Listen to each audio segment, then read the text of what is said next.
इसके बारे में मैं बताऊंगी। देखो, आप लोगों को बताया गया होगा कि आपके एसीसीए के टोटल 3 लेवल्स हैं। कौन कौन से? फर्स्ट ऑफ ऑल आपका एसीसीए का नॉलेज लेवल है, देन स्किल्स, और उसके बाद थर्ड आपका प्रोफेशनल लेवल है। ठीक है, ये आपका प्रोफेशनल लेवल है। नॉलेज लेवल में रजे आपके 3 सब्जेक्ट हैं टोटल, F1, F2 और F3। F1 है हमारा बिजनेस एंड टेक्नोलॉजी।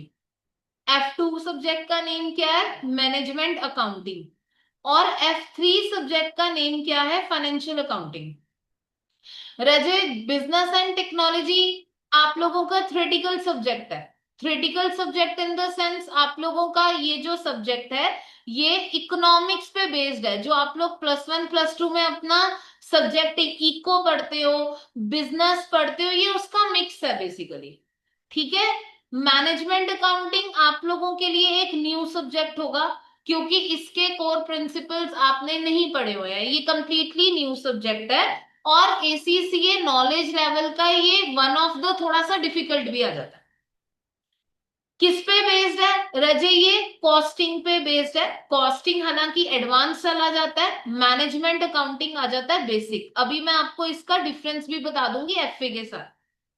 अब जो आपका फाइनेंशियल अकाउंटिंग सब्जेक्ट है रजे, ये भी आप लोगों के लिए न्यू तो है, बट कहीं ना कहीं +1 +2 में आपने पढ़ा हुआ है, क्योंकि ये अकाउंटिंग है जो आप लोग +1 +2 में करके आते हो। ठीक है, जैसे आपने कंपनी अकाउंट्स बनाए हैं, डेबिट क्रेडिट की एंट्रीज पास की हैं, ट्रायल बैलेंस बनाए हैं एंड ऑल दैट। अब इन तीनों सब्जेक्ट में से हमने पढ़ना कहाँ कहाँ से है, कैसे कैसे पढ़ना है, ये हम लोग पढ़ेंगे। एक तो सबसे पहले ये देखते हैं कि हमारे जो सोर्सेज होंगे वो क्या क्या होंगे सब्जेक्ट के। ठीक है, सोर्सेज इन द सेंस कि हमने कहाँ से एसीसीए की पढ़ाई करनी है। अब देखो, जैसे आप लोग +1 +2 कंप्लीट करते हो, तो +1 +2 में आपके पास होता है आपका पार्ट एनसीईआरटीज हो गई, या प्राइवेट ऑथर्स हो गए, Kalyani publishers and all that वगैरह। तो एसीसीए के रजे टोटल 3 सोर्सेज हैं। अगर आपने एसीसीए का कोई भी पेपर पास करना है, चाहे नॉलेज लेवल का, चाहे स्किल्स लेवल का, चाहे प्रोफेशनल लेवल का, आप लोगों का रजे टोटल 3 सोर्सेज आएंगे उसमें। फर्स्ट ऑफ ऑल आएगा रजे उसमें आपका एसीसीए का कापलान का मटेरियल। ठीक है। सेकंड बीपीपी, और थर्ड एसीसीए का स्टडी हब। आपको जो बुक्स दी जाएंगी आपके बैच में, either through in physical mode hard copy या फिर ऑनलाइन मोड, जो भी आपकी एडमिशन काउंसलर से बात हुई है रजे, आपको वो कापलान की दी जाएंगी। कापलान की 2 बुक्स आएंगी आपके पास। एक आएगा आपके पास रजे स्टडी टेक्स्ट, और दूसरा आएगा रजे एग्जाम किट। ठीक है, स्टडी टेक्स्ट और एग्जाम किट। स्टडी टेक्स्ट में आपके क्वेश्चंस होते हैं, कंसेप्ट्स होते हैं। ठीक है, मीनिंग, कंसेप्ट हमने पढ़ना जो है वो स्टडी टेक्स्ट पढ़ना है। और एग्जाम किट में आपके क्वेश्चंस होते हैं, सिर्फ क्वेश्चंस होते हैं प्रैक्टिस के लिए। अप्रोक्स जैसे मैं एफए की बात करूं, तो आपके 400 से 500 क्वेश्चंस होते हैं। अगर आप ये प्रैक्टिस कर लोगे सारे अच्छे से, तो आपकी पास परसेंटेज बढ़ जाती है।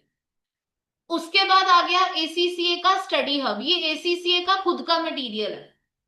जब आप लॉगिन्स वगैरह रजिस्ट्रेशन वगैरह करवा लेते हो, तो आपको ये स्टडी हब एक्सेस करने को मिल जाता है। अब देखो, स्टडी हब में से भी क्या हमने कॉन्सेप्ट पढ़ने हैं? नहीं, क्योंकि जब हमने कॉन्सेप्ट एक जगह से कवर कर लिए, तो दो दो बार कवर करने का कोई सेंस नहीं बनता। हम लोग एसीसीए स्टडी हब रेफर करेंगे सिर्फ और सिर्फ क्वेश्चंस प्रैक्टिस करने के लिए बस। जैसे ही बैच स्टार्ट होगा, मैं आप लोगों को फाइल सेंड कर दूंगी। आपने वो फाइल्स में से एसीसीए के स्टडी हब के क्वेश्चंस प्रैक्टिस कर लिए करने हैं। तीसरा सोर्स है बीपीपी। बीपीपी हम नॉर्मली रेफर नहीं करते राजेश, सब कुछ नहीं करना, थोड़ा बहुत करो लेकिन ढंग का करो। ठीक है, मतलब अगर आप स्टडी टेक्स्ट, एग्जाम किट और अपना एसीसीए का स्टडी हब ये अच्छे से कर लेते हो, तो आपके पास होने की गारंटी हो जाएगी। Am I clear to all? यहां तक किसी का कोई क्वेश्चन है? No ma'am. No ma'am. Okay, ठीक है। हुसनप्रीत, आपने आई थिंक सो रजे बाद में ज्वाइन किया, राइट? आप मुझे अपने बारे में बताओगे हुसनप्रीत?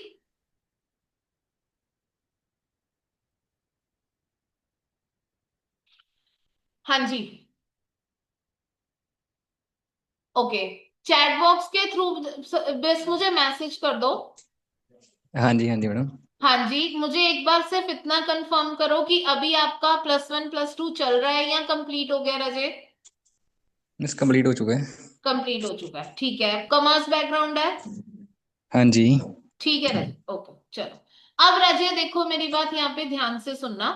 मैंने आपको बताया आपके 3 सब्जेक्ट्स हैं। अभी जो हमारे सब्जेक्ट स्टार्ट होंगे वो कम से कम 2 तो होंगे ही होंगे। इसके साथ साथ आप लोगों का 3 भी हो सकते हैं, डिपेंडिंग अपॉन योर बैच। हम पहले 2 सब्जेक्ट स्टार्ट करेंगे, फिर देखेंगे कि आपका रिस्पॉन्स कैसा आ रहा है, आप लोग झेल सकते हो 3 सब्जेक्ट्स को या नहीं। तो फिर उसके हिसाब से थर्ड वन स्टार्ट होता है, ठीक है। अब राजे, आपका एसीसीए के नॉलेज लेवल में 3 पेपर है, स्किल्स लेवल में 6 पेपर्स है टोटल। 6 पेपर्स में से जो F4 पेपर है वो आप लोगों का कंप्लीटली ऑब्जेक्टिव पेपर है। ऑब्जेक्टिव मतलब आप लोगों को सिर्फ एमसीक्यू पार्ट आएगा इसमें।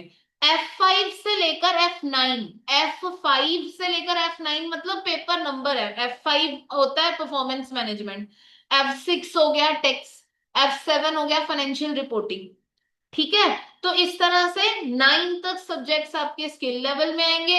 उसके बाद आपके प्रोफेशनल लेवल में रिमेनिंग 4 पेपर्स आएंगे। मतलब आपके टोटल एसीसीए में 13 पेपर्स हो गए जो आपने पढ़ने हैं। ये 13 पेपर्स जब आप अपने सारे कंप्लीट कर लोगे तो आप एसीसीए एफिलिएट या एसीसीए मेंबर बन जाओगे, ठीक है। अब राजे एक बात यहाँ पे ध्यान से सुन लो। आप लोगों का जो एसीसीए नॉलेज लेवल है वो कंप्लीटली ऑब्जेक्टिव है। मतलब इसमें आपको जो क्वेश्चंस आते हैं, केस स्टडी बेस्ड क्वेश्चंस होते हैं नो डाउट, लेकिन इसमें जो क्वेश्चन होंगे वो एमसीक्यू के पार्ट पे आ सकते हैं, ट्रू फॉल्स आ सकता है, फिलिंग द ब्लैंक्स आ सकता है एंड ऑल दैट। इस तरह से आपको क्वेश्चंस आएंगे। आपको लिखने वाला पार्ट नहीं आएगा, वो स्किल्स लेवल से इंट्रोड्यूस होता है। Am I clear? Done? Yes ma'am. Okay, yes ठीक। मैम। अब नेक्स्ट देखो, मैंने आपको एसीसीए के पेपर्स के बारे में नॉलेज दे दी, सोर्सेस के बारे में नॉलेज दे दी। उसके बाद राजे हम लोगों ने क्या पढ़ना है, उसके बाद हमने देखना है कि जो एसीसीए के सब्जेक्ट्स हैं ये कैसे डिवाइड है। देखो, आपका जैसे नॉलेज लेवल का सब्जेक्ट मैं बात करती हूँ। नॉलेज लेवल में फर्स्ट पेपर है बीटी। क्या ये यही पेपर हम करके छोड़ देंगे? नहीं। आपका जो बीटी पेपर है ये स्किल्स लेवल में आपका जो एडवांस बनता है वो बनता है फाइनेंशियल मैनेजमेंट, F9 पेपर, और परफॉर्मेंस मैनेजमेंट F5। मतलब बीटी जो F1 का आपने पढ़ा हुआ है वो इन दोनों पेपर्स में काम आएगा। उसी तरह जैसे मैनेजमेंट अकाउंटिंग है, ठीक है, F2, ये आप लोगों का स्किल्स में जाके पीएम बनता है। F5 पेपर PM2 से अपने बेसिक्स ले रहा है। फिर पीएम आगे प्रोफेशनल लेवल में जाके क्या बनेगा? Advance APM, advance PM. उसी तरह से F3, F3 कौन सा है? Financial accounting. फाइनेंशियल अकाउंटिंग आपका स्किल्स लेवल में F7 पेपर है, फाइनेंशियल रिपोर्टिंग। और इससे एडवांस वर्जन आपका SBR प्रोफेशनल लेवल में। ये तीनों सब्जेक्ट हाईली लिंक्ड है, ठीक है। इस तरह से हर सब्जेक्ट की लिंकेज आपके प्रीवियस वाले लेवल से है। Am I clear to all? हाँ जी मैम। Yes ma'am. ओके, देखो क्लास रिस्पॉन्सिव रखना। अगर क्लास रिस्पॉन्सिव नहीं रखोगे राजे, मेरा क्या है, मैं पढ़ा के चली जाऊंगी, बोर आपको फील होएगा। समझ गए? गुरशरण, हसन, क्लियर सभी को? खुशप्रीत, यस किसी यस का मैम। भी क्वेश्चन हुआ हैंड रेस कर लेना, मीटिंग में पूछ लेना कि मैम ये चीज मुझे समझ में नहीं आई। अब रजे देखो, मेरी बात यहाँ पे ध्यान से सुनो। बिजनेस टेक्नोलॉजी तो थ्योरी सब्जेक्ट चला गया आपका। एमए और एफए में क्या है? देखो राजे, हम लोग मैनेजमेंट अकाउंटिंग और फाइनेंशियल अकाउंटिंग के बारे में थोड़ी सी डिस्कशन कर लेते हैं। दोनों सब्जेक्ट्स जो हैं वो अकाउंटिंग पे बेस्ड हैं, लेकिन फर्क किसका है? एक है मैनेजमेंट अकाउंटिंग, एक है राजे मैनेजमेंट अकाउंटिंग, और एक है फाइनेंशियल अकाउंटिंग। दोनों के पेपर्स जो हैं वो आपके अलग अलग है। ध्यान से सुनना मेरी बात राजे। आप लोगों का जो मैनेजमेंट अकाउंटिंग सब्जेक्ट है, देखो, डिपेंड करता है हम अकाउंटिंग कर किसके लिए रहे हैं।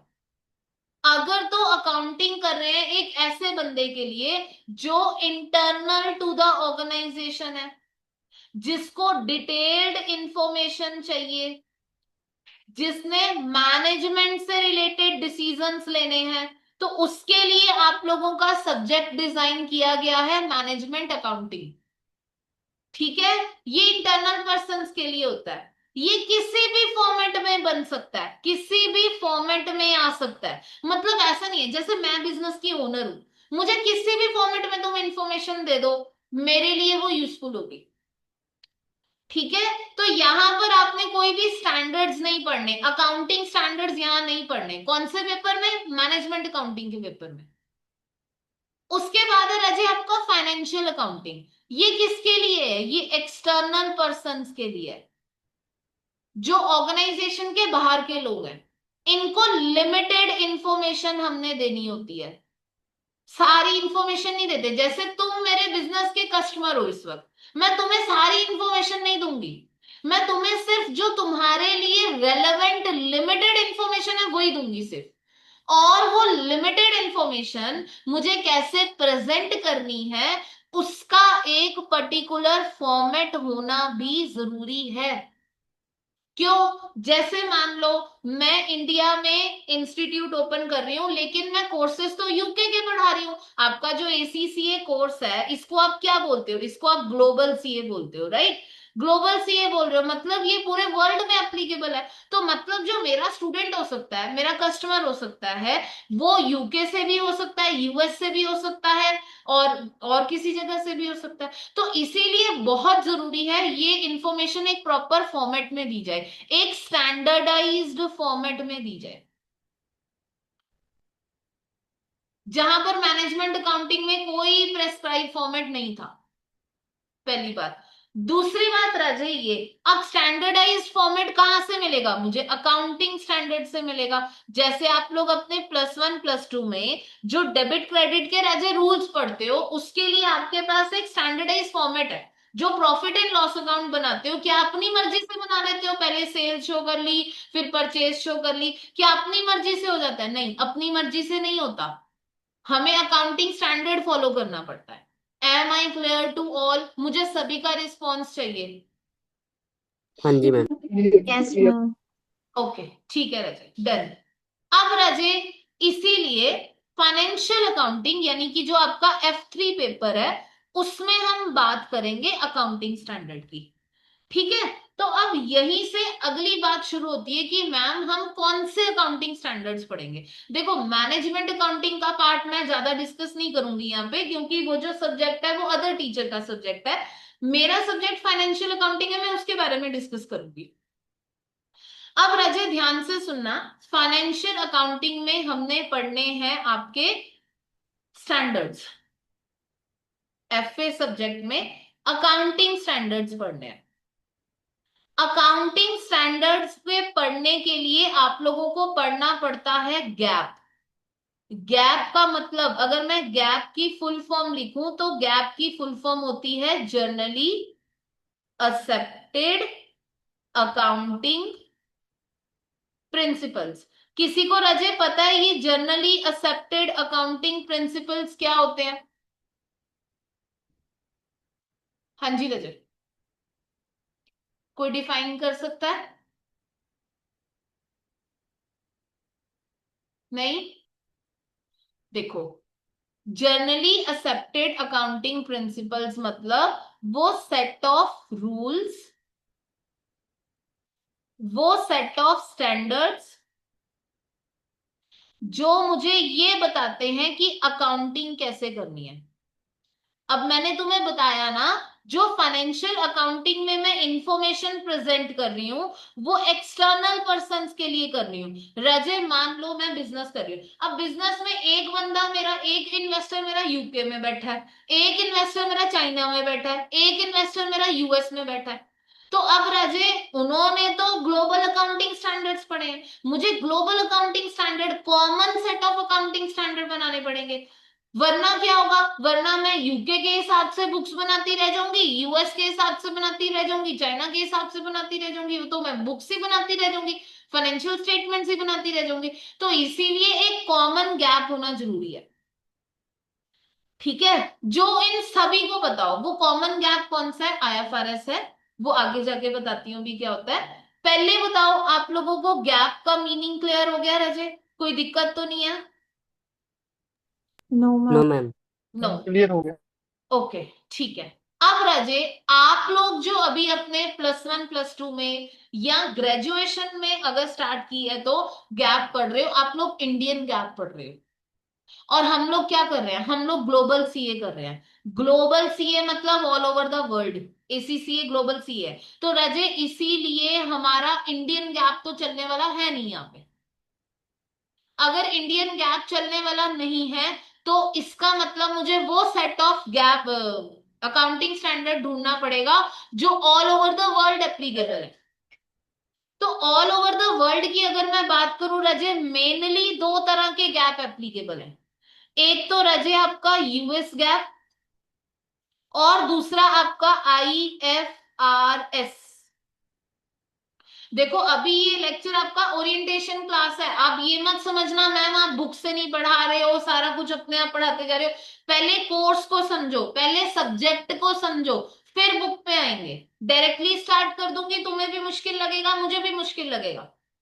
ठीक है, अब राजे यहाँ पर ध्यान से सुनो मेरी बात। यूएस गैप को हमने रेफर नहीं करना, क्योंकि ये यूएस बेस्ड कंट्रीज के लिए, कंपनीज के लिए एप्लीकेबल होता है। ये आप सीपीए यूएस जब कोर्स करते हो उसमें करते हो, तो इसको तो आप छोड़ ही दो। अब आते हैं आईएफआरएस, ये इंटरनेशनल, इसकी फुल फॉर्म क्या है, इंटरनेशनल फाइनेंशियल रिपोर्टिंग स्टैंडर्ड्स। ये ग्लोबल स्टैंडर्ड्स हैं जो तकरीबन हर कंट्री में एप्लीकेबल होते हैं, जो तकरीबन हर कंट्री में एप्लीकेबल है, ग्लोबल स्टैंडर्ड्स हैं ये हम एसीसीए में डिटेल में डिस्कस करेंगे। और एक बात बताऊं, जो मैंने अभी आप लोगों को सब्जेक्ट्स के बारे में बताया था ना, आपका फाइनेंशियल अकाउंटिंग के सब्जेक्ट में आप आईएफआरएस पढ़ोगे नॉलेज लेवल में, और इससे एडवांस वर्जन जो आपके स्किल्स, सॉरी हाँ स्किल्स लेवल में है फाइनेंशियल रिपोर्टिंग, उसमें पढ़ोगे। और जो प्रोफेशनल लेवल में है एसबीआर, उसमें पढ़ोगे। मतलब ये तीनों सब्जेक्ट आपके कंप्लीट आईएफआरएस हैं। Am I clear to all? किसी को कोई problem? No, no ma'am. Ma'am. Khushpreet, आपको कोई प्रॉब्लम? No, ma'am. ओके रजय, ठीक है। अब उसके बाद रजे देखो, लिखने की टेंशन मत लेना, ये जो भी पार्ट है लिखने का रिक्वायरमेंट नहीं है। मोर ओवर आप जब भी अपने बैचेस में एनरोल होगे तो आपको इसका रिकॉर्डेड एक्सेस मिल जाएगा। अब वो रिकॉर्डेड एक्सेस कहाँ मिलेगा, कैसे मिलेगा, मैं उस टॉपिक पर भी आऊंगी अभी, ठीक है। चलो, अब राजे देखो, एक तो ये पार्ट हो गया हमारा कि हमने फाइनेंशियल अकाउंटिंग में पढ़ना क्या है। अब ये देखना है कि मैम जो पेपर आता है वो कैसे आता है, यानी कि अब हम डिस्कस करेंगे रजे आपके पेपर का फॉर्मेट। ठीक है, और एक बात बताऊं, आपका पेपर कोई लिखित फॉर्म में नहीं होगा, रिटन फॉर्म में, फिजिकल फॉर्म में नहीं होगा। आपका सीबीई एग्जाम फॉर्मेट है, मतलब आपका कंप्यूटर बेस्ड एग्जाम है। ठीक है, अब ये कंप्यूटर बेस्ड एग्जाम का पहले फॉर्मेट समझ लो। देखो आपका पेपर टोटल 2 पार्ट्स में डिवाइड होता है, सेक्शन ए और सेक्शन बी। ठीक है, सेक्शन ए में रजे आपके टोटल 35 क्वेश्चंस हैं, 2 2 मार्क्स के आपके ईच क्वेश्चन होंगे। तो 70 मार्क्स का आपका ये सेक्शन बन गया। और सेक्शन बी में रजे आपके टोटल 2 क्वेश्चंस हैं, सिर्फ 2 क्वेश्चंस आएंगे इसमें। कितने मार्क्स के? 15 मार्क्स ईच के। और आपका 30 मार्क्स का ये वाला सेक्शन हो गया। यानी कि पूरा पेपर आप लोगों का 100 मार्क्स का होगा। कोई भी इंटरनल असेसमेंट नहीं है रजे, कुछ भी नहीं है। ये आपको पेपर टोटल 2 घंटे में देना होगा, 2 घंटे में कंप्लीट करना होगा। क्वेश्चन ये राइज होता है कि मैम जैसे हमारे +1 +2 में सेंटर्स बनते हैं या हम अपने स्कूल्स में एग्जाम देते हैं, तो ये एसीसीए का जो एग्जाम है वो कहां पर होगा रजे? रजे एसीसीए का एग्जाम जो है वो आपका होगा, या तो आप हमारे सेंटर पर भी दे सकते हो। जो हमारा सेंटर है वो एसीसीए एग्जाम्स लेने के लिए, नॉलेज लेवल के एग्जाम्स लेने के लिए एलिजिबल है। या फिर अगर आप कहीं दूर से हो, जैसे दिल्ली यूपी वगैरह से हो, तो पूरे ऑल ओवर इंडिया में लिस्ट ऑफ एग्जाम सेंटर्स है। काफी सारे एग्जाम सेंटर है, जैसे दिल्ली में भी है, हरियाणा में भी है, यहाँ चंडीगढ़ के पास मनाली में भी पड़ता है एग्जाम सेंटर। ठीक है, तो वहां पर जाकर आप लोगों को पेपर देना होगा। क्या मैम हम एसीसीए का होम बेस्ड एग्जाम बुक करवा सकते हैं? नो। कोविड के पास एसीसीए ने होम बेस्ड एग्जाम शुरू किया था कि आप घर पे बैठे पेपर दे सकते हो, बट अभी 2 महीने पहले एसीसीए ने वो भी बंद कर दिया। आपके सारे एग्जाम सेंटर बेस्ड ही होंगे, आपको सेंटर्स पे जाना होगा।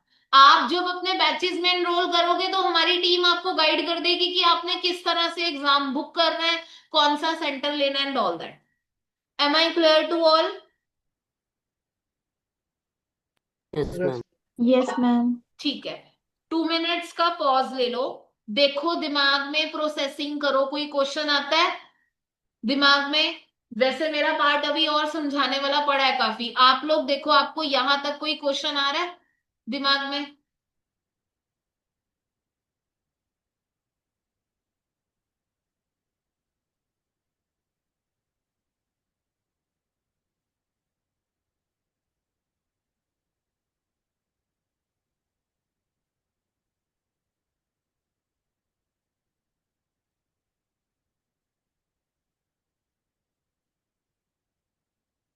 हाँ जी राजे, एनी क्वेश्चंस?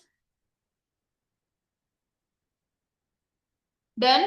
करवाऊं आगे मैं? बता दूं? Yes ma'am. ओके। अब देखो, अब ना मैं आप लोगों को जो आपका ये सेंटर कंप्यूटर बेस्ड एग्जाम है ना, ये दिखा देती हूँ कि सेंटर्स पे होता कैसे। देखो ध्यान से सुनना, आप लोगों के एसीसीए नॉलेज लेवल के जो एग्जाम है, ठीक है, एसीसीए नॉलेज लेवल के रजे जो आपके एग्जाम है, यानी कि F1 से लेकर F3 तक, ये आप लोग ऑन डिमांड दे सकते हो, मतलब जब चाहे तब दे सकते हो। रजिस्ट्रेशन करवाना है, रजिस्ट्रेशन का प्रोसेस अप्रॉक्स 7 to 10 डेज लग जाते हैं। उसके बाद आप जब मर्जी दे दो, कल बुक करने को कहोगे कल हो जाएगा, ठीक है। लेकिन इसके अलावा F4 साथ में, F4 ऑन डिमांड हो जाता है। लेकिन जो F5 से लेकर बाकी सारे आगे पेपर है स्किल्स और प्रोफेशनल लेवल के, इसकी एग्जाम विंडो होती है, वो आप साल में सिर्फ 4 बार दे सकते हो। फर्स्ट मार्च में दे सकते हो, सेकेंड जून में दे सकते हो, थर्ड सितंबर में या दिसंबर में। तो नॉलेज लेवल का एग्जाम आपका कभी भी हो जाएगा। देखो मैं आपको ओपन करके दिखा देती हूँ कि आपका जो ये सीबीई एग्जाम है वो किसी तरह से दिखता है। एसीसीए स्पेसिमेन एग्जाम, ये आप अपने घर पे भी ओपन कर सकते हो। स्पेसिमेन एग्जाम आपको नॉलेज लेवल तक के गूगल पे नॉर्मल मिल जाएंगे। स्किल्स लेवल के मिलते हैं जब आपकी आईडी क्रिएट हो जाती है तब मिलते हैं, वैसे नहीं मिलते, ठीक है। ये रहा सीबीई स्पेसिमेन एग्जाम। एसीसीए की जो वेबसाइट है वो कौन सी है? ACCA global.com, ये वेबसाइट है। आपने गूगल पे बस नॉर्मल टाइप करना है एसीसीए स्पेसिमेन एग्जाम, आपके पास ये पेज ओपन हो जाएगा। इसमें फर्स्ट वाले ये वाले साइट पर क्लिक करो, देखो ये आ गया एसीसीए क्वालिफिकेशन 2025 नॉलेज लेवल। अब जैसे मान लो मुझे एफए का फुल एग्जाम देखना है, 2 तरह के टेस्ट मुझे मिलते हैं, ये एसीसीए के द्वारा दिए गए फ्री टेस्ट हैं। एक तो फुल एग्जाम है, देखो बीटी का फुल एग्जाम, एमए का फुल एग्जाम और एफए का फुल एग्जाम। एक है एमटीक्यूज। एमटीक्यूज मतलब केस स्टडी बेस्ड क्वेश्चन। इसमें आपका सिर्फ सेक्शन बी वाले क्वेश्चंस होते हैं, पूरा एग्जाम नहीं होता, सिर्फ सेक्शन बी वाला होता है। अब मैं आपको एक फाइनेंशियल अकाउंटिंग का जो फुल एग्जाम है ना वो ओपन करके दिखा देती हूँ, आप लोगों को पता लग जाएगा कि किस तरह से हमने करना है। ये फुल एग्जाम। अब ये सेम टू सेम राजे वही विंडो है जो आपकी एग्जाम में ओपन होगी सेंटर पर। सबसे पहले क्या आ गया, फाइनेंशियल अकाउंटिंग का एग्जाम है, टाइम अलाउड 2 आवर्स है, पासिंग रेट 50% है। एसीसीए के सारे पेपर में आपको कम से कम 50% मार्क्स चाहिए, यानी कि 100 में से 50 नंबर चाहिए, तब आप जाके एसीसीए पास कहलाओगे इस पर्टिकुलर एग्जाम में। अब इसके अलावा आपके पास नेक्स्ट जो थिंग है इसमें, नेक्स्ट पे क्लिक करोगे, ये सारी इंस्ट्रक्शंस आ गई। एग्जामिनर आपको टाइम देगा, आप हमारे सेंटर पर आओ कहीं भी आओ, आपको टाइम दिया जाएगा ये इंस्ट्रक्शंस रीड करने के लिए। जब आप ये इंस्ट्रक्शंस रीड कर रहे हो तब आपका 2 आवर्स का टाइम जो है वो नहीं काउंट होना शुरू हुआ। फिर मतलब आप लोग इन इंस्ट्रक्शंस को रीड करने के लिए 10 मिनट्स लो, 15 मिनट्स लो, वो आपकी मर्जी है। उसके बाद नेक्स्ट पे क्लिक किया, फर्दर और इंस्ट्रक्शंस आ गई। नेक्स्ट तीसरा पेज इंस्ट्रक्शंस का आ गया। अब नेक्स्ट पे क्लिक करती हूं तो ये ऑप्शन आता है मेरे पास स्टार्ट एग्जाम। ये ऑप्शन अगर मैं प्रेस कर दूंगी तो मेरा 2 आवर्स वाला जो टाइम है जिसमें मुझे अपना पेपर कंप्लीट करना है वो शुरू हो जाएगा। स्टार्ट एग्जाम पे रजे मैं यहाँ पर क्लिक करूंगी तो देखो कई सारी चीजें इसमें बताने वाली है। पहली बात तो ये आप लोगों का यहाँ पर टाइम रिमेनिंग आ रहा है, शो हो रहा है। दूसरी बात, क्वेश्चन नंबर उन्होंने सेक्शन भी दे दिया, मैंने बताया ना 2 सेक्शन है, सेक्शन ए और सेक्शन बी। फिर प्रोग्रेस, कितने क्वेश्चंस हो चुके हैं। जैसे मान लो अगर आप कहते हो नहीं हमें पहले सेक्शन बी स्टार्ट करना है, you can directly jump to section B. अगर आप सेक्शन ए का 12th क्वेश्चन पहले करना चाहते हो 12th क्वेश्चन कर सकते हो। अब रजे यहां पर ना एक चीज और है जो एग्जाम में नहीं होगी। लेट्स से सपोज करो अभी मैं ये क्वेश्चन पढ़ नहीं रही हूं, जस्ट एक रैंडम ऑप्शन मैंने क्लिक किया, ये आंसर है सी पार्ट। अब देखो उन्होंने ना मुझे यहाँ पर गलत दिखा दिया, don't expect this in paper. देखो अगर ये साथ साथ ही हो जाएगा फिर तो चीटिंग हो जाएगी। मैं ऑप्शन चेंज करती हूँ, ये अकॉर्डिंगली उसको गलत या सही कर देता है। ये चीज आपके पास पेपर में नहीं होगी, फिर तो पेपर गएगा, फिर तो वो चीटिंग ही है। Am I clear to all? जी ma'am. Yes, ma'am. Okay Raje, ठीक है। हुसनप्रीत आपको क्लियर है रजे? हाँ जी मैम। ठीक है, ओके डन हो गया। अब राजे मेरा एग्जाम ओवर हो गया। अब मुझे एग्जाम क्या करना है, अपना बंद करना है। 2 आवर्स का जब टाइम खत्म होगा एग्जाम अपने आप बंद हो जाएगा, आप एग्जाम की विंडो से अपने आप बाहर आ जाओगे, या फिर आप एग्जाम खुद भी बंद कर सकते हो। कैसे बंद करना है रजे, आपके पास यहाँ पर साइड पर ऑप्शन आ रहा है एग्जिट का। एग्जिट जब आप प्रेस कर दोगे आपको वो पॉपअप देगा कि आपने इतने क्वेश्चन अटेम्प्ट कर लिए हैं, इतने क्वेश्चन अभी इनकम्प्लीट है, are you sure? Yes I am sure. अगर श्योर नहीं हो तो नो पे क्लिक करोगे। यस आई एम श्योर पे क्लिक किया, मेरा ऑन द स्पॉट रिजल्ट आ गया वेदर आई एम पास और फेल। ठीक है, क्लियर? तो जो आपके F1 टू F4 है ना पेपर, इनका ऑन द स्पॉट रिजल्ट आ जाएगा वहीं पर एग्जाम सेंटर पर ही। लेकिन जो आपके बाकी पेपर्स हैं F5 से लेकर F13 तक, इनका जो रिजल्ट आएगा रजे वो आपका 1 मंथ के बाद आता है। Am I clear to all? कुछ क्वेश्चन है किसी का यहाँ पर? No ma'am. No, ma'am. Okay Raje, ठीक है। तो देखो अभी इस लेक्चर में हमने क्या क्या डिस्कस किया है। अभी इस लेक्चर में डिस्कस किया पहले तो आपके एसीसीए नॉलेज लेवल के सब्जेक्ट्स। नॉलेज लेवल में हम फाइनेंशियल अकाउंटिंग के बारे में डिस्कस कर रहे थे। फाइनेंशियल अकाउंटिंग का मैंने आपको बता दिया कि आपके 2 सोर्सेज में रेफर करूंगी, मेन स्टडी टेक्स्ट और एग्जाम किट। उसके बाद तीसरा सोर्स होगा आपका एसीसीए का स्टडी हब। इसका फॉर्मेट भी मैंने आपको बता दिया, फाइनेंशियल अकाउंटिंग का फॉर्मेट कैसे होता है।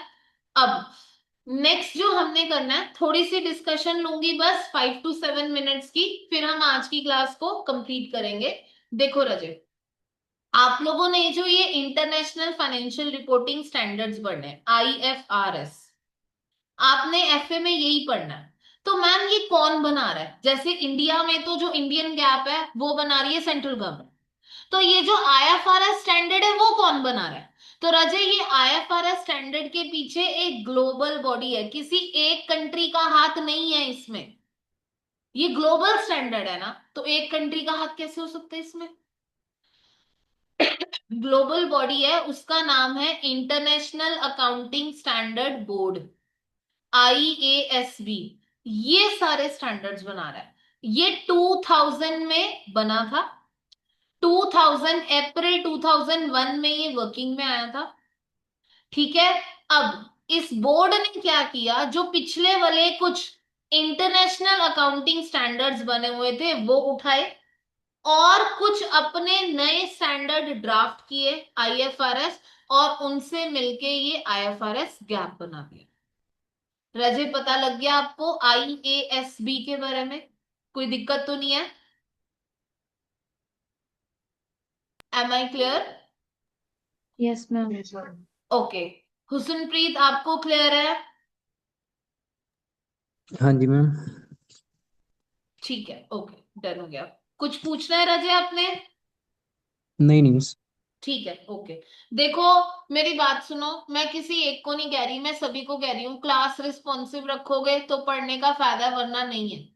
नहीं तो ऑनलाइन क्लास जो है ना वो पूरी रिकॉर्डेड की तरह लगेगी, उसका कोई फायदा नहीं होगा। आप लोगों में से ऑफलाइन कौन कौन ज्वाइन कर रहा है बैच, ये बताओ मुझे। ऑफलाइन कोई ज्वाइन कर रहा है? मैं कर रहा हूँ मिस। ओके, ठीक है रजत, ठीक है, चलो डन है। अब देखो, ये पार्ट हो गया हमारा डिस्कस। अब मुझे आप लोगों को बताना है आपके रिकॉर्डेड एक्सेस के बारे में, कि जो आपका रिकॉर्डेड एक्सेस है वो किस तरह से आपको दिया जाएगा टीम के द्वारा। पहली बात तो आप लोग एक नंबर नोट करो, अगर आप लोगों को किसी भी तरह की सपोर्ट चाहिए या कोई लेक्चर अपलोड नहीं हुआ है, किसी टीचर से आपको बात करनी है, तो उसके लिए आप एक कल्याण सपोर्ट का नंबर नोट कर लो। You can message at that number, ठीक है? Just a minute. नंबर है 9464632938। ये कल्याण सपोर्ट का नंबर है, 9464632938। इस पे आप अपनी कोई भी क्वेरी होगी, आपको क्लास शेड्यूल रिसीव नहीं हुआ है या फिर आपको रिकॉर्डेड बैच का एक्सेस नहीं मिला है, वो आप लोगों को इस पे रिप्लाई आ जाएगा। आपकी जो रिकॉर्डेड क्लासेस हैं या जो आपकी रेगुलर क्लासेस हैं, वो आपके प्रोसीजर, रजिस्ट्रेशन प्रोसीजर खत्म होने के बाद स्टार्ट हो जाएगी। ठीक है, कल आपको रिकॉर्डेड क्लासेस के लिए जो बैच का एक्सेस है वो दिया जाएगा। अब आपने क्या करना है राजे, कल से पहले पहले मैं आपको बता देती हूँ। देखो, आप लोग प्ले स्टोर पे जाओगे, ठीक है? एक, हाँ जी राजे, देखो, आप लोगों ने क्या करना है, आप लोगों, ये जैसे मैंने स्क्रीन ओपन कर ली अब, ठीक है? अब इस स्क्रीन पर आप लोग प्ले स्टोर पे जाओगे अपने, तो वहां पर टाइप करोगे, ये प्ले स्टोर ओपन हो गया, एक ऐप आएगा ये वाला, कल्याण एजुकेशनल इंस्टीट्यूट। अगर तो आप लोग एंड्रॉयड फोन यूज कर रहे हो, तो उसके लिए आप लोगों को कल्याण एजुकेशनल इंस्टीट्यूट टाइप करना है। लेकिन अगर आप लोग रजे यूज कर रहे हो आईफोन, तो उसके लिए क्लास प्लस जो है वो आपको टाइप करना है। अब मेरा ये ऑलरेडी डाउनलोडेड है, तो मैं यहीं से क्या कर लेती हूँ, ओपन कर लेती हूँ। यहां से ओपन करके मैं सबसे पहले रजिस्टर करूंगी एज अ स्टूडेंट, ठीक है? एज अ स्टूडेंट जब मैं रजिस्टर करूंगी तो मेरा बैच जो है वो क्या हो जाएगा, मेरा बैच जो है वो मुझे अलॉट कर दिया जाएगा। तो in order to get recorded access आपको ये पर्टिकुलर ऐप जो है वो डाउनलोड करना पड़ेगा। Am I clear to all? Yes, ma'am. Yes, ma'am. Okay Raje, just a minute. हाँ जी रजत, देखो अब यहाँ पर मेरे पास आ गया। सबसे पहले मुझे कोर्सेज जो हैं वो शो होने शुरू हो गए हैं। इसको आप लोग जब मेरी कल्याण टीम को बताओगे कि मैम हमने ऐप डाउनलोड कर लिया है, तो यहीं पर आप लोगों को आपके बैचेस का जो एक्सेस है वो भी मिलना शुरू हो जाएगा।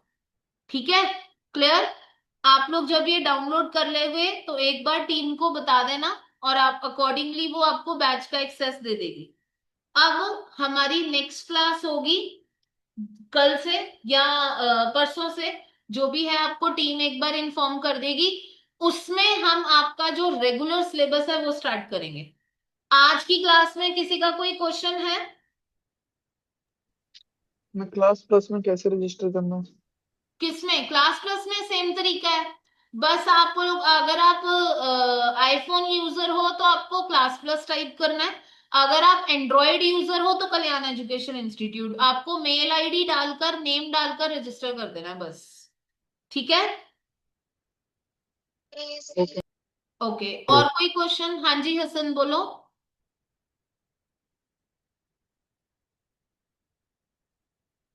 ठीक है, ओके रजय। चलो, तो रजय हम लोग अपने रेगुलर बैचेस में मिलते हैं और फिर आगे कंटिन्यू करते हैं। ठीक है, थैंक यू।